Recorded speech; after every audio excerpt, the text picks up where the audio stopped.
রাজধানীর হযরত শাহজালাল আন্তর্জাতিক বিমানবন্দরে অভিযান চালিয়ে ৯৬ লাখ পিস আমদানি নিষিদ্ধ সিগারেট স্ট্যাম্প এবং ২২২ কেজি মোবাইল ফোনের এলসিডি জব্দ করেছে কাস্টমস। বান্ডেল থাকলে প্রতি সেনমানিতে টাকা বাঁচবে। বিকাশ সেনমানি বান্ডেল কিনে জিতুন প্রতি লেনদেনে। বিমানবন্দর কাস্টমস সূত্র জানায়, গাজীপুরের আমদানিকারক প্রতিষ্ঠান মাহাদি ফ্যাশন চীন থেকে ৩ টন গার্মেন্টস অ্যাক্সেসরিজ আনার কথা বলে নিষিদ্ধ এসব পণ্য আমদানি করে।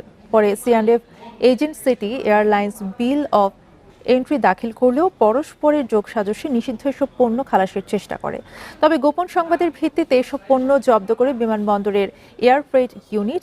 এই ঘটনায় আমদানিকারক প্রতিষ্ঠান এবং সংশ্লিষ্ট সিঅ্যান্ডএফ এজেন্টের বিরুদ্ধে আইনানুগ ব্যবস্থা নেওয়ার প্রক্রিয়া চলছে বলে জানিয়েছে কাস্টমস কর্তৃপক্ষ।